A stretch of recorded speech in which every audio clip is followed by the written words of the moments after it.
Frogman Friday.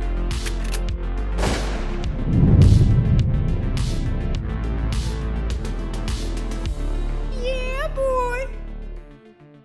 What's up, everyone? It's that time again. Welcome to the Frogman Friday Show. Presented by Transcend, the best peptide and hormone therapy. They put your health first so you can live more and worry less. Go to transcendcompany.com/Birdman to begin your wellness transformation today. Today, our badass guest is Joey Nobody, founder and CEO of Artistic Development Group, LLC, and Warpaint, started in 1982 out of Virginia Beach, Virginia. You can catch Warpaint Actual on Facebook and Instagram, and to take a deeper dive, go check out warpaintactual.com. Brother, welcome to the show. What's up, bro? How you doing? Thank you. I've wanted to do this for a long time. You and I have been chatting about this, and we got so many things to talk about. In fact, let me just preview this by saying Joey is probably the most famous tattoo artist the SEAL teams have ever seen, and he legitimately should have a top secret clearance for the Brotherhood and hanging out since the 80s. And I can't wait to dig in, and you got to tell us all your classified stories. Oh, I'm just kidding. Oh, man. How many years do you have? Yeah. So, funny story, you actually started this the year before I was born. I was born in 83, so let's date you a little bit there. Hey, that's all good. I was rocking back then, man. So let's dig into that. You know, you said you grew up in New York. Yeah, correct. Yeah. And talk about your childhood growing up. Like, is there a certain point that led you during your childhood into becoming more of an artist and enjoying the arts? Or let's go through that. I've been able to draw since I was 2, and again, like, I'm not tooting my horn by any means. I had my first little art show, like, when I was 6, like kindergarten, I believe. And then, I actually failed art my whole life. So at that point, like, I was pretty introverted at that point. Like, I used to just lock myself away for like hours. And we were poor. Like, I grew up in a very staunch Italian neighborhood, like very Sopranos-ish, very closed off, like no strangers allowed, like, and everybody knew each other. And, it was kind of like a walled off neighborhood. It was pretty cool though, but everybody looked after each other. But, you had to be a tough guy, and I was small for my age and kind of introverted. So I used to revert, just lock myself away whenever I could. Couldn't really afford art supplies. So I would draw on anything. I'd find like a blank page in a magazine or toilet paper until somebody had to take a crap, anything I could doodle on. But then, like I said, you had to be tough. So, I started boxing when I was young, like 2nd grade. But again, like I mentioned, like I failed art my whole life all throughout school.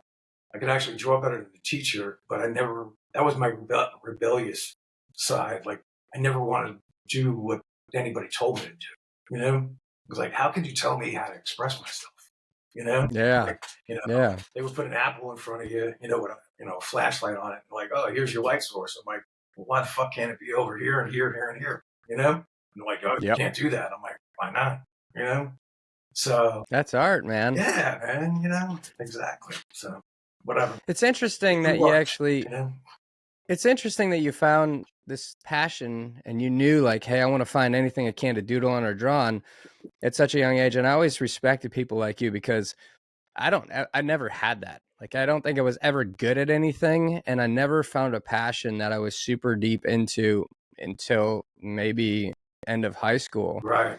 So I always admired, and I think a lot of people who don't have any artistic ability like myself, we always admire artists. I cannot draw for shit. Oh, dude, yeah. Tell my wife that, please. Because I like to think I'm an artist, and then I come home and she's like, really? I was a plumber's apprentice when I was 11 in Brooklyn, in the sewers of Brooklyn. And I remember watching these guys, and I was like, wow, there was creativity in that stuff. It was pretty gnarly. So, when did you know that you had a gift for art? At what age, or do you remember a specific drawing or something that kind of turned it for you? I don't even think I still could say that. Technically, I've always said, and I still say this, you could probably rip my shit apart. but visually it kind of works, just picked up a lot of tips and tricks over the years, and a lot of criticism, man, fueled by fire. I Yeah. used to go to places, and they would look at me, and I didn't really fit in with my neighborhood. By the time I was 15, had long hair, trying to put together a Harley, and everybody had Monte Carlos and 90-degree haircuts, and gold chains, and suits, and I was like, so I didn't really fit in. So, but I still, I concentrated on the artwork. I looked and saw like what worked, or tried to emulate what I wanted to do. I would find different styles from different artists whenever I could. We didn't have a lot of resources back then. We didn't have the internet. Yeah. So you No either had cap. to see it being done, go to a museum, which was few and far between, or see it in a fucking library, which I don't really go to a library a lot. Yeah, no I doubt. wasn't Same. too good in school. Same, man. Is there a specific genre that you fell interested in or fell in love with right out of the gate? Early on, it was comic books and monster movies. Okay. Oh yeah, that was my biggest influence, man. And I came from like a strong comic background, and I did like some underground books. I got turned down by DC and Marvel, for years. And then I had a old friend of mine back in New York, and he used to ink pages for bounce back and forth between DC and Marvel. And you would never see the guy. He was like a vampire, just locked away, caffeine and nicotine all day, inking pages. And he would give me a page every once in a while to just ink in, just so he could play catch up. And nobody ever do it. And it was either for DC or Marvel. It was pretty wild. But I Wow. did like a bunch of underground books, like self-publishing, like on my own, for years. And then when I got into tattooing, it was wild. I used to I had to get punched in the head for a couple of years because I couldn't turn the line work on and off. In comics, you're very line heavy. In tattooing, you use very minimal line work, and you rely more on shading and coloring and stuff like that. And literally just get punched in the head every day for like 2 years, trying to turn it on and off. Wow. Everything was a learning experience, man. And, it was the school of hard knocks. Get thrown into wolves and fucking, just climb your way out, Yeah, And I wouldn't the change thing. it for the world, Back in the day, that's how art was, especially in the comics. And I'm speaking completely without having any knowledge, but I feel like back in the day, it was all death by fire. You got to really just 100%. drink that fire hose. And now there's tutorials and there's YouTube and there's, I guess, classes and tattoo schools and all this stuff. Don't even get me started on that shit. Yeah. Let's go back to the comic books real quick. Do you draw it these days? Are you doing any kind of comic stuff for fun? Very, very rarely. The most I get to do close to it is I have a lot of movie friends now, and in the business, and I love the behind the scenes. I'm a big movie buff, but I love the behind the scenes process on everything. I love the end result, don't get me wrong, but I love the behind the scenes. So usually I'll get a script, and they'll let me do some concept work or storyboard. Remy Adeleke, Yep. you know Remy, Yep. I was honored enough to work with him. I still do on occasion, and his partner Brad, and they still throw me scripts and, hey man, we need storyboard this, and it's a sequential art, which is like comic books. It's sequential storytelling. So it's funny. I saw when you were heavy on social media for a bit, putting out a lot of stuff. I saw that you were working with a specific artist, actor, and a very famous actor, which is Tom Hardy. Yeah, good friend of mine. And so, talk a little bit about that. I know we're fast forwarding, but I want to hear a little bit about that. No, Tommy is he's an awesome human, great guy, such a down to earth soul. And got linked up with him. He, some of my British buddies that you all worked with, he's tight with, and then obviously everybody augments each other, or supports each other. So I got introduced to him years ago through the command, and he's like, he's all about tattoos. So wound up tattooing him, and became a fast friendship like right away. And he is very proficient in Brazilian jiu-jitsu, which I don't know anything about. And he's the main ambassador for Reorg. which is Yep. the Royal Marine Foundation. It's basically kind of like the Navy SEAL Foundation, only with jiu-jitsu. So me and Tommy, at his initiation, created this brand called Giza. And, we work on rash guards and gis from time to time in apparel and fight wear with Tammy and Hyperfly and several other brands. It all helps, go towards like the mission of reorg, but he's just a phenomenal human being. And I get to work on a lot of personal projects that, like the public, unfortunately, will never see. A lot of behind the scenes on movie projects and TV stuff that he does, and he lets me have a hand in a lot of stuff, So it's pretty cool. It's a pretty cool symbiotic kind of venomous relationship. Yeah. I saw you putting out some posters that you were drawn during the Venom filming and that. Did you put anything in the movie per se? It was more behind the scenes stuff, like some patches and stuff like that for the production. And on occasion, like I said, some storyboarding and stuff like that. So let's jump back into... I'm sure. Let's jump back into, okay, so upbringing in New York, started figuring out that you like doodling and art, and then you started going down this path. At what point did you get to take it really seriously to where like, I want to do this full time, I want to do more of this, and then I want to branch out to tattoos and all that stuff? I mean, I wanted to be a special effects artist and not even a comic book artist. Comic books was like, that was originally like the first goal, because I love to write as well. So everything, I wrote everything and then illustrated it. And then, but I was really, the behind the scenes with movies, like, again, bouncing back and forth between comics and horror movies. And I wanted to make Rubber Monster, man, But again, like the early days of tattooing, you had to serve an apprenticeship. And it was really, man, you had to knock on a lot of doors. And I mean, you just got your ass kicked and, thrown to the curb a lot. A lot of people just didn't want to tell their secrets or show their secrets at that point. So, it was kind of hard. And, I used to go in my parents' basement and sculpt all these monster masks and, make limbs and, zombie props and all that crap and, learn all these techniques on my own. And it was cool. I corresponded with a makeup artist for about a year, and then he wound up moving to California. So that was the end of that. Now there's schools for like you mentioned a few minutes ago, there's tattoo schools, there's special effects schools now. But then kind of got forced into tattooing when I was 13 by an older relative. Really? Yeah, tell us about that. I actually didn't want to do it. Needles and blood, and I was like, oh, dude. And it was literally at the time frame when AIDS was starting, was just coming about. And the business was very harsh. And New York was still harsh at that point. The business was still very harsh. It was underground. It was back alley. It wasn't legalized. It was, bikers, junkies, prostitutes, and criminals. And because it was New York, it was the occasional drunken sailor.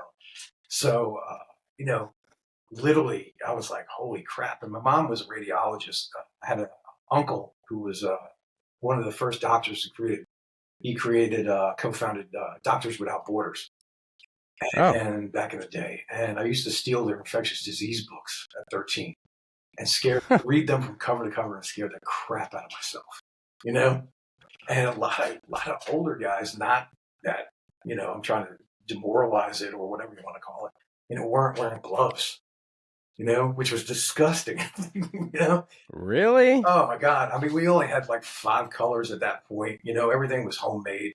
The machines were made out of school bell clackers, we were using car battery. I mean, it was so primitive, man. We were using car batteries as, power supplies. Go to a Radio Shack or, electronics store and try to rig, a rheostat so we could fluctuate the power because otherwise they were just jackhammers, man, So I would run to the hardware store down the block and wear these big rubber yellow dishwashing gloves, just looking like a complete idiot, but, hey, my gosh. And eventually, a lot of us, instead of fighting each other, because, you had to worry about not only the guys down the block, you had to worry about who was coming through the door. Back then, and again, I'm not talking tough, you had to be a better fighter than a better tattooer. Wow. You literally fought with somebody at least once a day. Really? Oh yeah, for like probably the first 12 years. It was just, you know, the Wild West. So, oh my gosh. yeah, you know. So, you know, getting into that, you know, like I said, I was a little bit introverted like when I was younger. You know, you got to be an extrovert and tough getting into this business, you know. And I think that, you know, it followed suit, you know, getting associated with you guys like later on. There was a lot of similarities in the lifestyles, you know. You worked hard, you played hard. You know, you led with your face sometimes, so to speak. You know, as you can tell. But you know, if something was going down, you know, I was always like the first one jumping over the counter. You know, like a little badger. This is crazy, man. So let's dig into that, because you told me before you got into working with special ops groups, you were doing MTV. So talk to us about the progression of getting into working with rock stars and celebs and doing all that stuff. It happened by accident. You know, it was like, you know, happening with you guys. Like it just took one guy, you know, and you know, I started working on like some of the I guess you would say, like, you know, the farm teams of bands, you know, so to speak, you know, that would get a gig or an opening act, you know, with a bigger name band, you know, and then MTV was just starting out at the same time. So then, you know, everybody wants to get tattooed. It was part of the lifestyle, you know, and you would get invited backstage, bring your gear, party like a rock star. There was, again, there was a lot of similarities in that, with that too, with the rock star life. I can't imagine. I mean, it's got to be so wild, though, from a guy growing up who just had to find things. And, you know, I think a lot of us, we're the same, where we didn't dig into school. We didn't like school. Didn't see a purpose at the time for it. And so you go out and venture out to try to find yourself outside of it. And you come into this art world that you're drinking through a fire hose. You're trying to prove yourself every day. You're trying to find somebody who will open their doors to you to let you learn and apprentice from. And then now you're working on inking people. And it's just crazy, because art is one thing where I know that artists like to be meticulous and their painting's got to be great. And if it's not perfect, then they go and do it again. But when you're doing a tattoo, I mean, you got one shot. You got to be, like you guys, you got to be on target, man. You know, that's crazy. It's so, you know, they're money shots every day.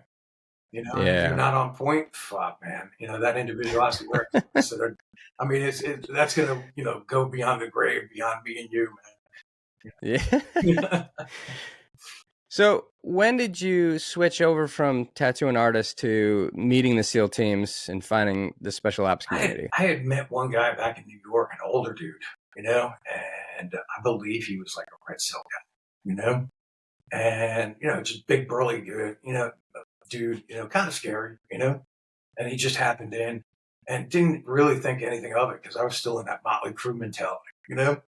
And he was cool, but you know, back then, like a lot of the guys, and nobody knew what a fucking Navy SEAL was. You know, yeah, everybody knew what a Green Beret was because they saw First Blood.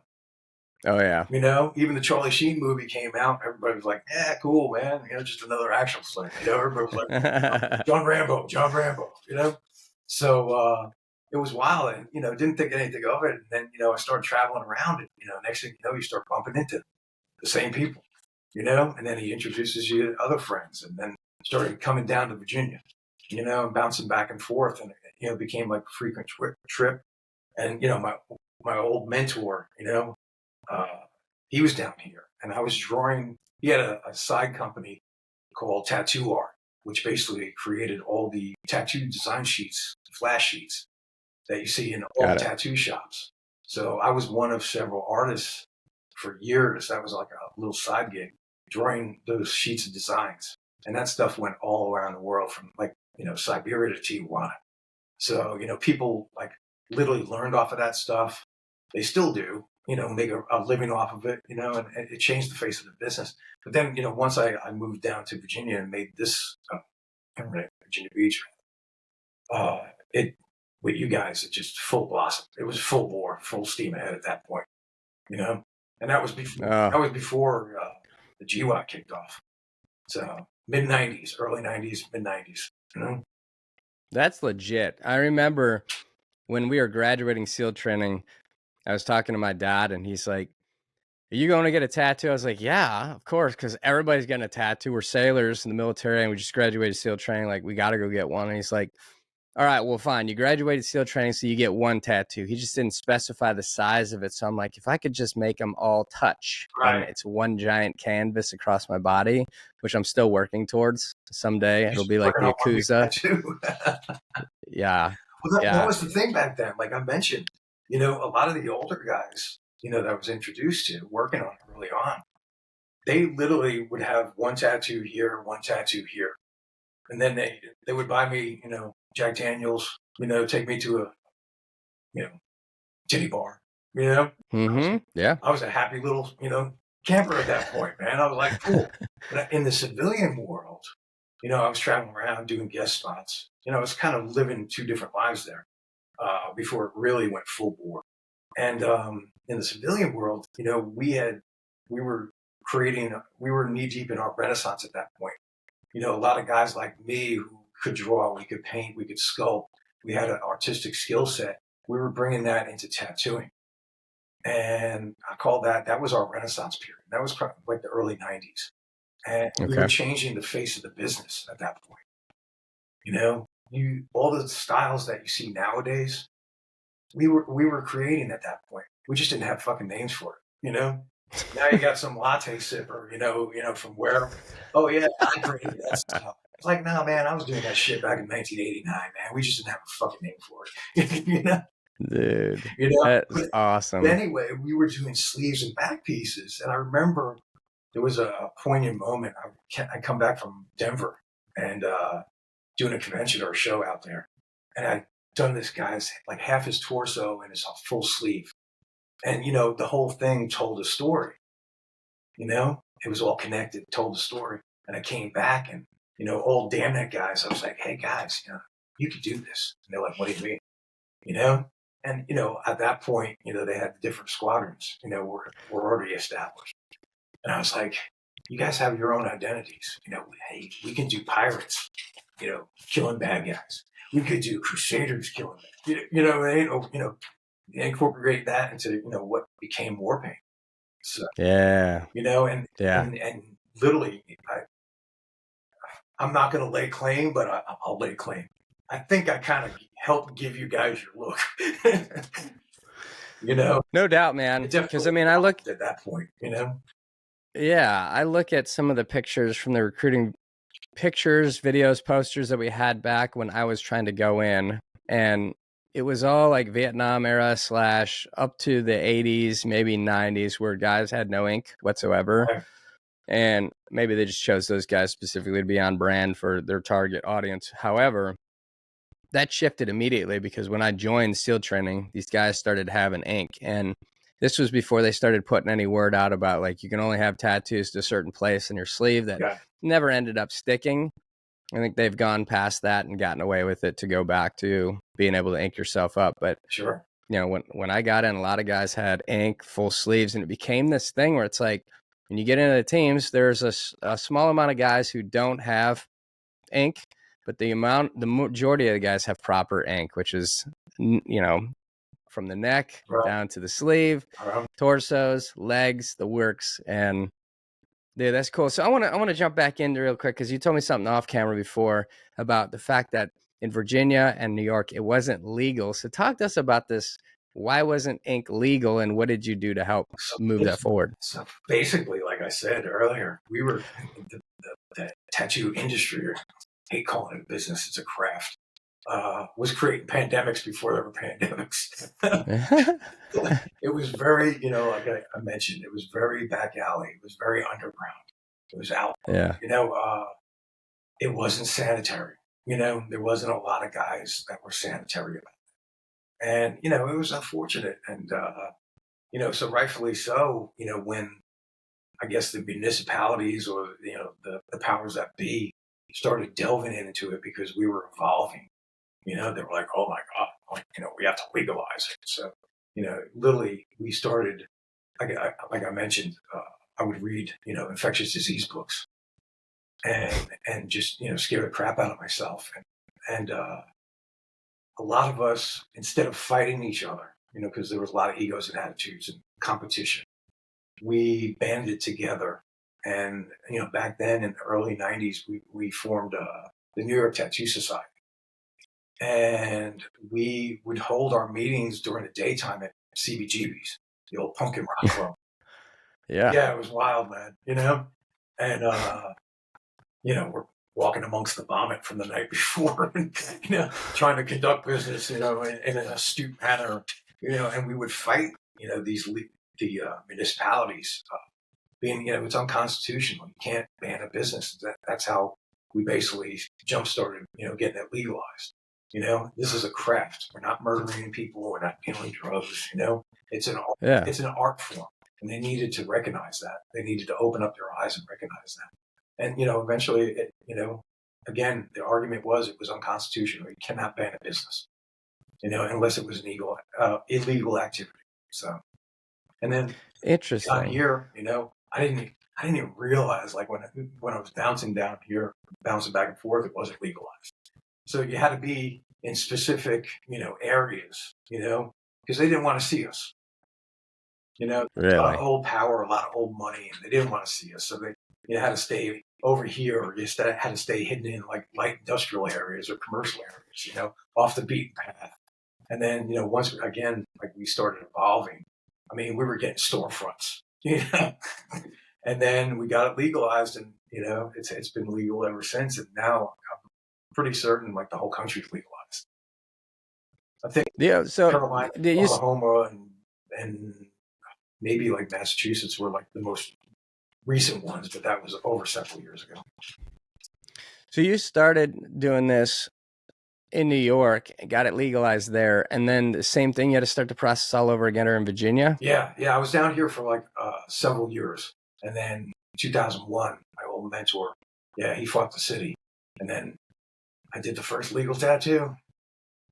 Wow. Yeah. That is awesome. Then, like I said, 10 days later, 9/11 happened. So it was wild. Before we get to 9/11, let's talk about that first tattoo. You remember what you did? Yeah, it was actually one of the local radio hosts, like radio show hosts.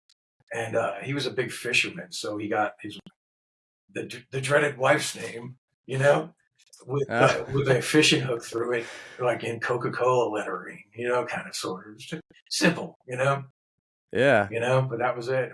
Nothing spectacular, But it was pretty cool. It was your first one, though. Yeah. Pretty cool. The news was there, it was a big deal. So nice to be amazing. Nice to be part of history, little moments like that.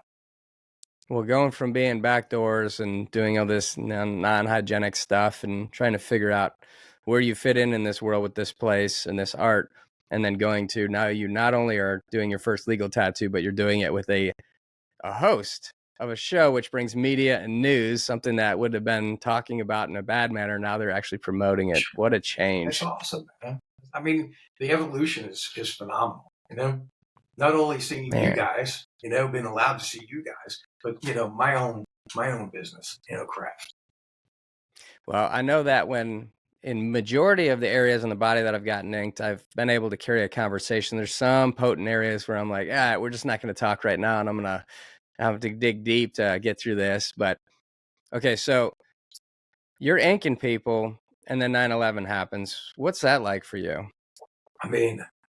Obviously, like I said, grew up in New York. I watched the Twin Towers being built. Yeah. Standing at my parents' driveway, the end of the driveway on a clear summer day, you could see them in the horizon. Wow. And years later, couldn't see it. And I remember I was driving, like I said, 10 days prior, did the first legal tattoo, and I was sitting at a red light on Virginia Beach Boulevard. And I turned on the radio, and it was actually the radio host that I just tattooed, a few days prior. And they said, plane hit building. And I'm looking around because, we have the jets flying over every 2 minutes around here. And I'm like looking around in the sky at the red light. Freaking building that they hit. There wasn't too many buildings. It wasn't built up as it is now, Virginia Beach. And couldn't figure it out. And then all of a sudden they said Trade Center, World Trade Center. And I immediately called my mom. My mother, like I said, she was a radiologist. She was working at a hospital at the time. She's like, we're all right. She's like, I just got called in on damage control or, damage alert. blah, blah, blah, blah, you know? And as soon as she said that, the phone went dead for like the next 3 weeks. Wow. So my ex-in-laws, they were up in Connecticut. I tried calling them, cell phone dead. Couldn't get back up there, or wasn't allowed back up there for, I think, 3 or 4 weeks at that point. And it was very surreal, like coming over the Verrazano Bridge. It was just National Guardsmen with M16s lined up, you know, and the buckle up signs, you know, instead of buckle up, it's the law. It was like, respect your fellow American, report anything suspicious, you know, and if you were in a car or truck by yourself, like, you got pulled over because they were worried about car bombers. You know, they didn't know what was what, who was who, you know. So it was just devastating. And honestly, again, like I said, getting sappy in my old age, I could not, all these years later, I could not bring myself to ever go down there. Yeah. So 2 years ago, went on, you know, back to New York with my wife and my in-laws, my wife now. And we went down there. And, you know, it's beautiful what they have created and how they are honoring everybody. Yeah. But it is, I'm glad I went. It was tough to see, you know. And I lost like several friends that were emergency services that I grew up with. So during that, we've all lost a lot over the years. You know? Yeah. Yeah, man. To that tune, I remember sitting in class. I was actually in high school, and I was in keyboard class typing, and this teacher ran over to the tube TV that they had, which were brand new for the school, and you know, they never turned the TV on for anything. So this guy turns it on, and you see this tower in the view, and it's smoking, and like, what's going on? And they're saying that this plane hit this building, and we're like, what is going on here? And then all of a sudden, the second tower hit, and they're saying that it's a possible terrorist attack. And I had been toying around with this idea of joining the service and being a SEAL. It was a teacher of mine who influenced me about this. And that was right then when I knew, like, okay, you're going to go do something here. Right. And I got up out of class and went to the recruiter station. There's a bunch of people there. And I was like, I'm in. I want to join. I want to be a SEAL, whatever it takes. And you'll never forget where you were in that moment. And I remember that I went to war. Like, I got the opportunity to go. I tried out for SEAL training, got it, made it great, had a great career doing it. But it wasn't until, I believe, 14 years after my service that I kicked off service that I actually went to ground zero. I couldn't find the energy, the strength to go there, even though that's what I went overseas for. And finally went there and just meeting all the FDNY guys and police and Port Authority. And we went to ground zero and see these names. And it's just, it was so emotional. Yeah. And I didn't know anybody. Like, I never knew anybody that was there, but it was so emotional. And it was that time where we say on 9/12 is when the United States were united and everybody came together, man. I long for that right now. Mm-hmm. Yeah. No question. I said to a bunch of buddies over the years, I said, it wasn't too short. I think it was like a couple of years after 9/11. I said, they should replay the footage once a week, every week in Times Square. Nobody forgets. You know?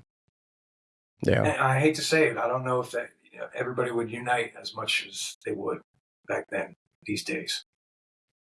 Yeah. And I hate it. Shouldn't take these catastrophic events for people to see. No, not at that all. We are such a special country. Absolutely, 100%. We live on the same rock, man. You know, so we should all be looking after each other.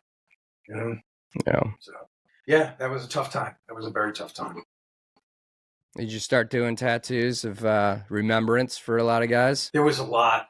You know what was, it just popped in my head. What was really humbling moments was a lot of young guys getting meat tags tattooed on their ribs. You know what that is? Name, rank, serial number, blood type. You know? Yeah. And there was a fuck ton of meat tags being done. And, oh my God, I mean, these were kids. You know, you guys were young. You guys were so young back then, man. And I'm like, you're barely out of high school and you're going to war doing all this stuff. I'm like, holy crap, man. You know, now I'm at Chick's Oyster Bar having a fucking beer and a shot. You know, Chick's Oyster Bar. But, you know, it's funny you say that. Go ahead. No. But, you know, I mean, I used to send care packages and, you know, literally, you know, talk on sat phones and, you know, make sure everything was good back here, you know, once in a while. It was cool. It's funny. It's funny that you say that about young guys and meat tags and all that, because when I joined the SEAL teams after like graduating in that, I had to go over to do my will and testament. This is like my first week at the command, and I sit down with this JAG and he's like going through this stuff. Need to put this together and that, and I was like, cool. So what do I need to fill out here? And it's like, well, unfortunately, I mean, you're going to war, so this is in case something happens to you. You know exactly where your stuff is going to go, your assets to your family and that. I'm like, okay. And it didn't bother me that I was writing down a will. What bothered me is the amount of contents that I had in the will. I think I gave my snowboard to my brother, a vehicle to my mom, a couple grand, and then a laptop computer to my dad. I'm like, jeez, this is all I have to show for my life at this point. That's crazy. I lived minimally for years. It was a backpack, a laundry bag, and an Xbox. You know? Dude. I mean, 10 minutes, I could be up and out. That's the good times, though. So you're in Virginia Beach, you're inking guys, and obviously you're doing multiple different people. When is it that it started to really tie in with the SEAL teams? I mean, it was already at that point. It wasn't full bore until like the GWAT kicked off, you know, after 9/11. And then, like I said, you know, Warpaint really started kicking in. And I was doing stuff, you know, not only with you guys, but pretty much like every unit that you all ever worked with around the globe. And then Blackwater came along. I was doing a lot of stuff down there too. So I was always trying to move on to Dam Neck. That was like a little con game of mine, you know. I was like, I got to retire out of Dam Neck. I was like, you know, build 2 Connex boxes out on the back of the property. I was like, you know, put me back there, you know. And be like, nobody being, you know, none the wiser. I said, because I'm going to predict the future. One day it's going to get found out who I tattoo, and it's going to be a shitstorm, you know. Years later, that day came, you know. And yeah, I was doing a lot of stuff at Blackwater, so I'd bounce back and forth, you know. Go to Blackwater in the morning. By the evenings, I'd be at like Little Creek or Dam Neck. You know, it was pretty wild.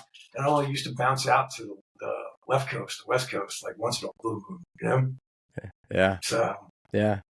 And it became a household name. You became an absolute household name, because I remember in 2006, I went out to Virginia to go check it out, see what all it looked like, if they're going to screen for green team and whatnot.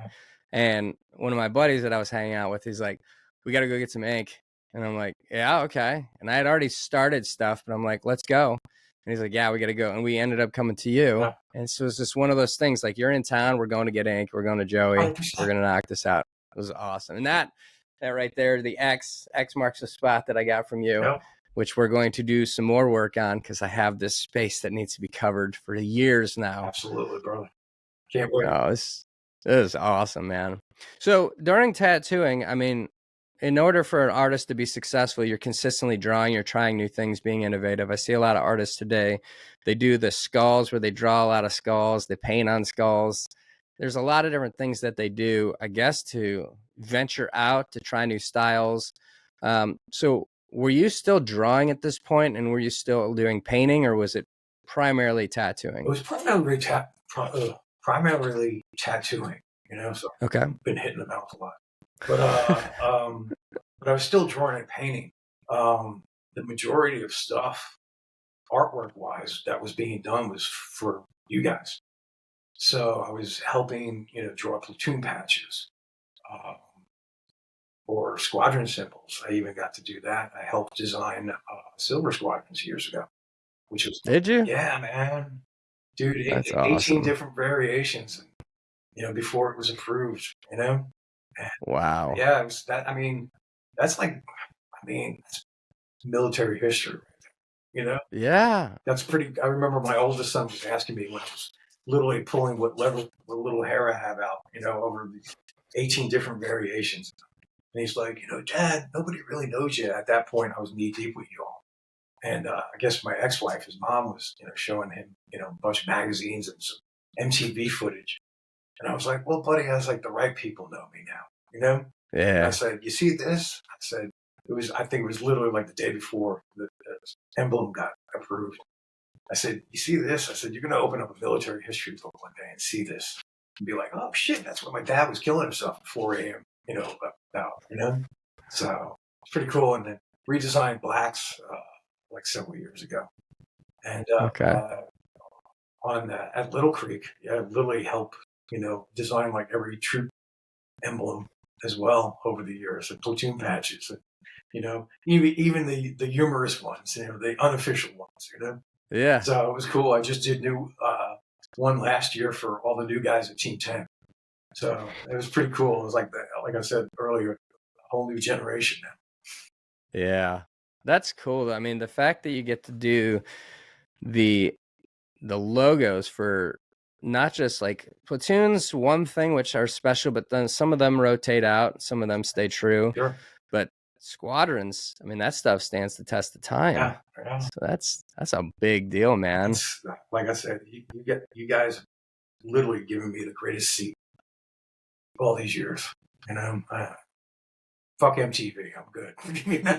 I don't even think they exist anymore. At least I hadn't seen them in years, man. I don't even think even if they do, they don't even play music anymore. Oh my gosh. What's your favorite style to do? Like, what is your favorite genre to live in? I mean, like large scale black and gray. That's mostly what I'm known for. I mean, I've done and again, I'm not too anymore. I've done it all. I've tried every style. Back then, like I wanted to learn everything. I even at one point tried to learn the cosmetic makeup tattooing at one point. But then I was like, you know what? I don't put eyeliner or lip liner, or lipstick on me. Like, why am I going to do this stuff? And I was like, no, old blue hair lady's going to come to me to do her friggin' rouge, stuff. She's going to be like, who's this Santa Claus dude? Who's this haggard old bastard doing my lip liner, man? Oh my God, that's hilarious. What is there a spot on the body that you absolutely hate doing? Shoot. I mean, it's getting tougher as I get older. It's harder, bending over some areas. I don't know. I mean, there's some areas of the body that are just hard to work, hard to get a good stretch on, You all, were in shape, so it was like, tattooing concrete. It was a little bit easier, but dense muscle is a lot worse than, fat. So there's no give, This I can imagine. So there's a couple of spots, like for some reason the wrist, the inner side of the wrist sucked for me. Yeah, the skin gets thinner down there, so it's got a little bite to it, man. Yeah, the trench in the arm, the ditch, right in this area. Yeah, the ditch, man. I'll take the elbow. I'll take the elbow over the ditch any day. Any day. And then the ribs, man. The ribs were probably my worst. Ribs and stomach. Ribs, there's no, I don't care who the hell you are, man. There's no comfort zone. There's no getting out into it. So, I've actually made a couple guys pass out on that. The most dangerous man, to team guys. I made more team guys bleed than the bad guys.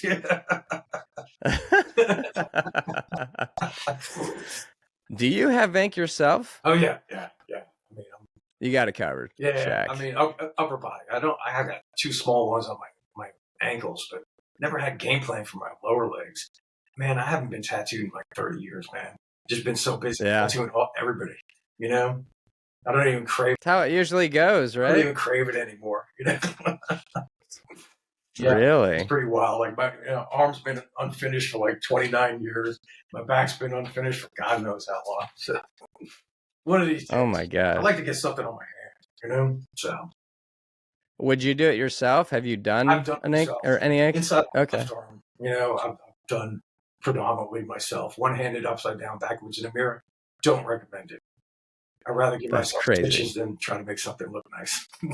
Oh my God. Every tattooer or a tattoo artist has tattooed themselves. Yeah, it usually doesn't work out that great. You're trying to make something look nice and you hurt yourself at the same time. We're all fucking idiots. Unbelievable, man. So like, obviously you built this name, reputation for yourself. You're inking all kinds of special ops guys, and you're a household name at this point. Thank you. Oh, for sure. I mean, that's a given. Any team guy, everybody knows you, bro. So it's like, if you're a stamp of approval. If we haven't had ink from you, then we're fucked. Yeah, thank you. That's super cool, man. That's too fun. Yeah, man. So you're doing a bunch of stuff, though. I see that you've done some really cool memorial stuff. Obviously, Extortion 17, you did a really beautiful mural of the guys. Yeah. The Bin Laden poster that you made was quite hilarious. The first one? Yeah. That was actually little collab there with Marcus Luttrell. He had the idea one afternoon, we were joking back and forth, and I was like, man, that would be actually a fucking idea, dude. Yeah. It's so rad. So you make these things, you're drawing them, you're printing them, and you're actually making these beautiful pictures that people can purchase. Talk to us about starting your company, like Warpaint, really pushing it, because the last few years you've been blasting it out like crazy and really getting heavier into the design work. What are you doing today, and how can people get involved?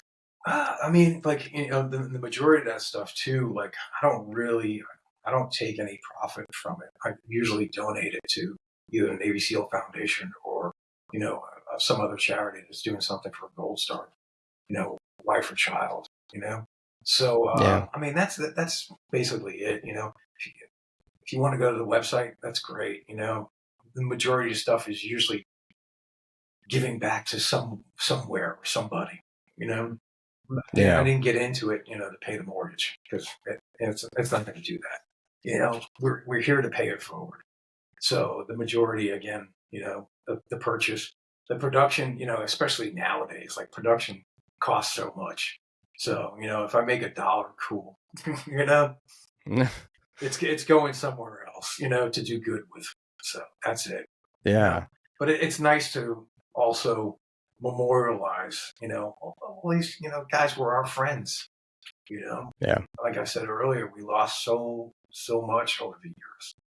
And again, I'll include myself in the mix. I like to feel like I played a part in everything with you all. And, we lost so many friends, man, and I was fortunate over the years. I lived with these guys, loved with these guys, laughed with these guys. It went beyond the tattoos, way beyond the tattoos. That was just, that was just a part of it, So. Let's be very clear about one thing. You didn't play a part. You are playing a part. You're still doing this and helping brothers, and you've lost more guys in the SEAL teams than any of us, And you cannot be an artist working on guys, not building relationships with them and hearing their stories and them coming back for more work. And yeah, how's your kid doing? Following up on these stories that, building these relationships. And absolutely. You're a massive part of our community. Appreciate it. Yeah. You have some moments. It's nice to be recognized like that. It truly is. The Navy SEAL Foundation 2 years ago, reached out. They actually flew me and my wife out to Los Angeles, invited us to the gala, and kind of like low key, just honored my support for all these years. And it was really, I was very taken aback by that.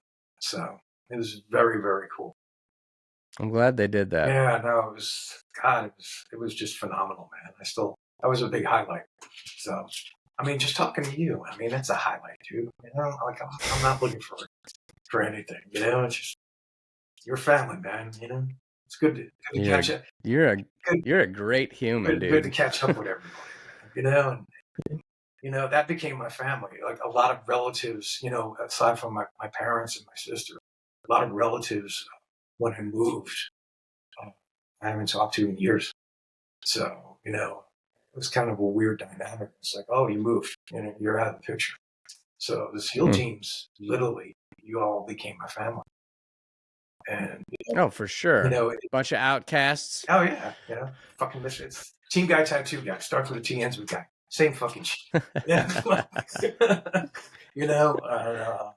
So it's nice, that we all look after each other. Yeah. I mean, you can't describe that to anybody, and I can see when I have a slow moment and you kind of try to look from the outside in, I can see how people are like, holy crap. For us, again, I'll include myself in the mix. For us, it's normal every day, Right. So, but I could see now with a lot of things, have been coming in the public, over the years, especially in recent years, a lot of people looking in from the outside, I'm like, holy crap, it's a fucking amazing world. Yeah, it is. It's fucking incredible realm, Yeah, so, for sure. Well, getting back to it, because we didn't even talk about, so warpaintactual.com is your site. People can go on there and they can shop. Yeah. Are you doing commission work these days outside of tattooing? I do a lot of design work for a lot of different companies. London Bridge Trading, I do a lot of design work for now, which is a big military government contractor, which is really cool. Some of the stuff you'll see, I always felt war paint served a purpose downrange, with everybody. And now I'm actually doing stuff, creating stuff that's going to be utilized. Wow. Yeah, that's a whole nother level. So, and there's a lot of drone companies, a lot of weapons companies, a lot of veteran-owned companies I'm doing design work for, which is real cool. So, and they're all giving back. They're all doing something. They're all accomplishing something. You want to do work that accomplishes something. It serves a bigger purpose than all of us. So, yeah, it's really cool. It's very diverse. I'd slowed down on tattooing there for a couple of years, and tried to concentrate on being an artist a little bit more, because I had kind of denied myself that, when war paint, tattoo wise, was just full bore, which I don't regret, and, I have nothing against, but I never really gave myself the opportunity. It was very few and far between, or once in a while, to do a children's book, something that completely the other end of the spectrum, or a movie project, or, design a t-shirt line for somebody, or, whatever, coffee package, whatever. Yeah.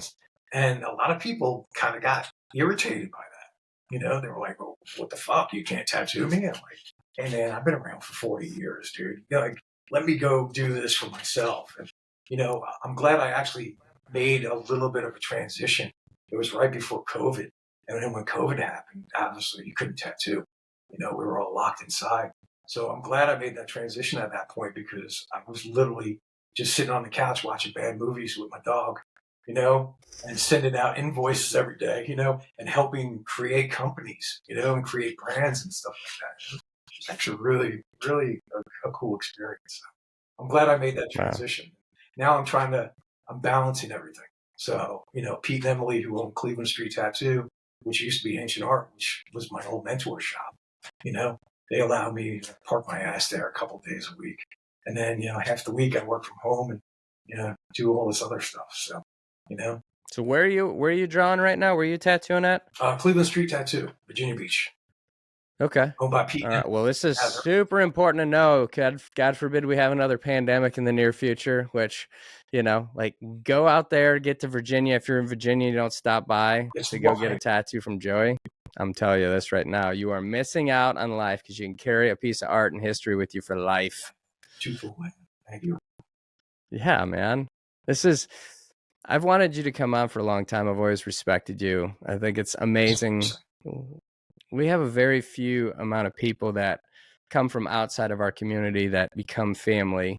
And, it's one of those things where we honor you guys, but we just don't talk enough about it to the public. And I think it's good now that SEALs are getting out there and sharing more stories. Because as I always say, we are the best recruiters for our own community. So we got to get out there and share this stuff. But to talk about guys like you, because I remember when I would get a tattoo, you walk away feeling most of the time, I'm sure some guys have gotten some drunk and stupid shit. You walk away feeling so empowered and proud of, I got this new piece of ink. I'm super stoked. And it's a big piece of us. And I think for me, because I'm not an artist and I want to be so bad, I think this is my expression of art, is by getting ink on my body and being able to tell this story that's weaved into these things. But you guys are the real artists making it happen for us. So it's the truth, man. I appreciate it. I mean, it's therapeutic. There's ritual to it. You know, we've all had our ritual moments with it. You know, it not only changes your appearance, but mentally it changes your outlook.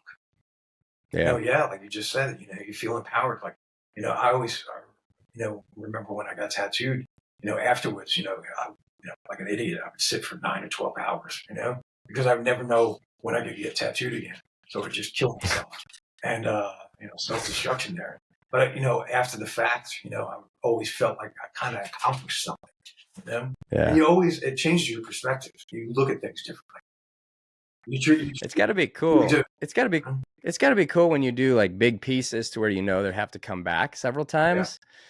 Yeah, I mean, you get to see this because I always enjoy things that you can start and finish. Like cutting the grass, as simple as it is. Right. Like I can see it being finished and then it gets done. With tattoos, primarily, if you get a small one, you're going to finish it in one sitting. If you get a bigger piece, they're going to come back. You're going to start to build that bond. And then, of course, once you finish that huge piece, they're like, okay, cool. I've got other canvas here. Let's work on that too. Oh, yeah. Well, some of you guys used to really push the limits. I've tattooed guys 3 days straight in a row, which was ridiculous.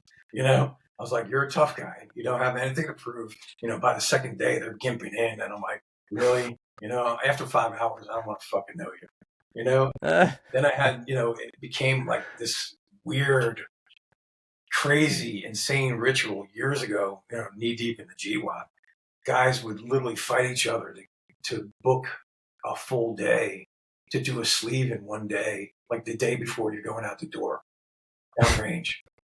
And we would sit there for no bullshit, like 15 hours.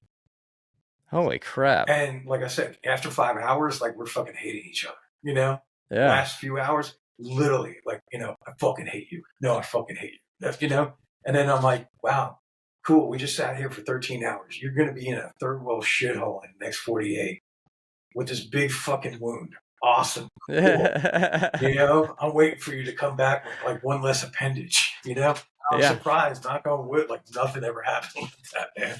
Jeez. But how many times did a bad guy, see a bunch of badass kitted up dudes with fucking war paint?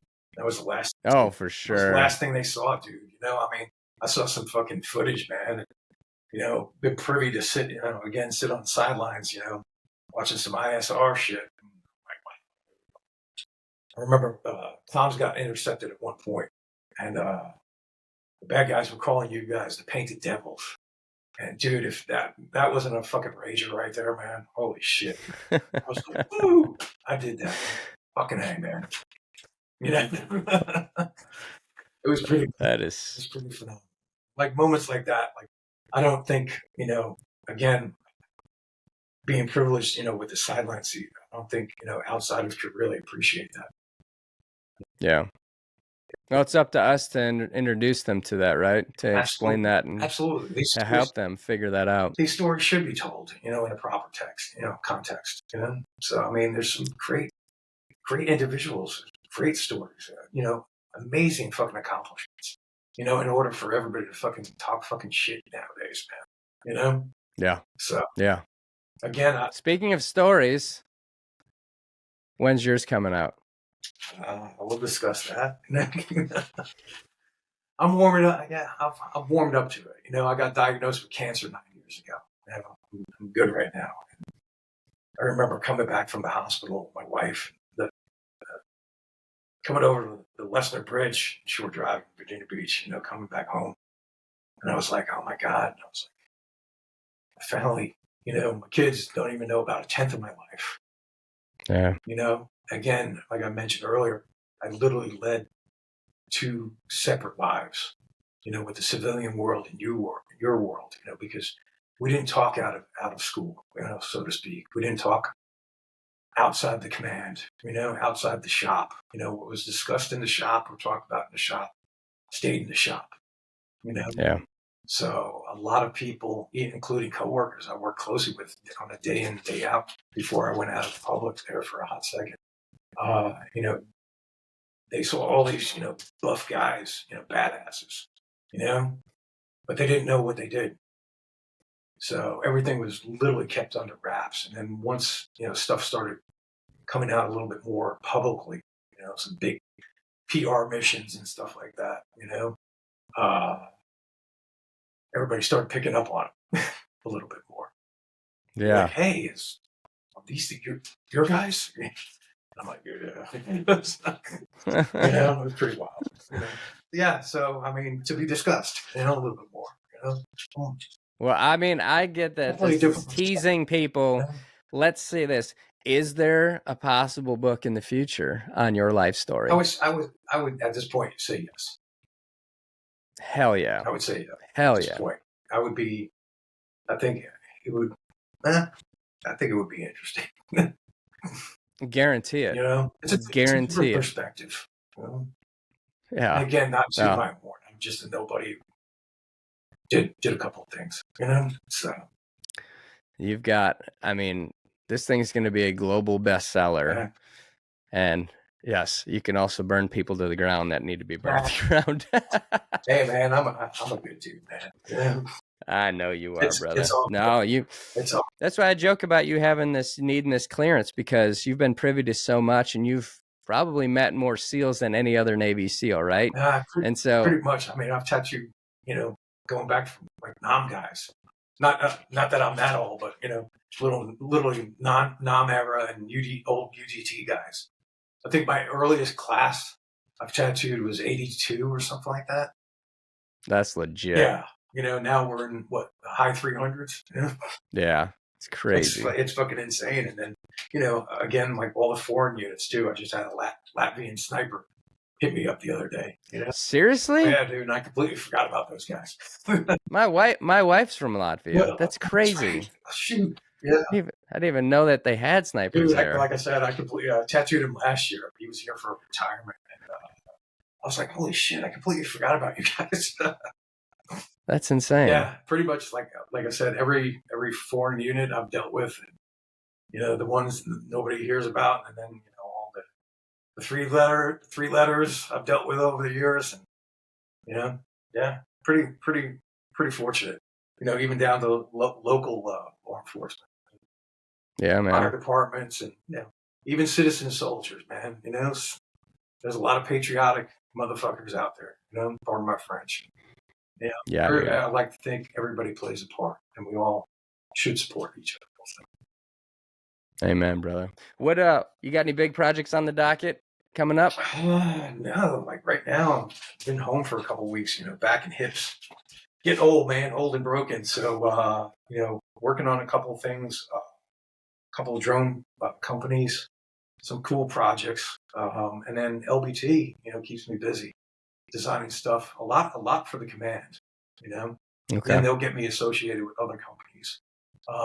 Movie projects, nothing in the works right now. So, getting back into sculpting a little bit. The past couple of weeks, haven't been able to do that. So that's like, I love losing myself for like several hours on that stuff. And I don't get to do it as often as I like. Are you doing monsters? No, I'm actually doing some tattoo stuff. So. Just sculpted this funky little tattoo machine. Okay. Little old new school kind of style there, So, stuff like that. I love it, man. Yeah, man, that's cool. Got to keep my hand in the mix somehow. Like doing all different types of mediums. So that's one of the t-shirts I designed back there. Little take on the joint or die with an old school tattoo twist there. Yeah, man. That's legit. That is legit. Well, and to wrap it up, what if people were to meet you for the first time and just hear a quick shot at what is Warpaint Actual and what do you do and how can people get a hold of you and purchase from you? What is Warpaint Actual and how do they get in touch with you? Warpaint Actual is you can go to .com, send me a message there. It's mostly just swag, cool stuff, stickers, posters, t-shirts, like stuff like that, Warpaint. Your easiest best bet is hit up Cleveland Street Tattoo. Talk to Emily or Pete or somebody and set up an appointment there. Set up a consult, get in the chair. And then artistic development group, you hit me up online, shoot me an email for design work. So you got, 3 bases covered there, right there, man. I appreciate you letting me do that. That's awesome of you. Absolutely, man. We'll flip the script to finish this off. Who was your hero and why? Shoot, man. There's been a lot of people I like to emulate, but think about this. My dad, my father, he came to this country. He was an immigrant, hard worker. He's working by 8, taught me, instilled in me integrity, and if you don't have integrity, you can't say you're anything else. You can't do anything else.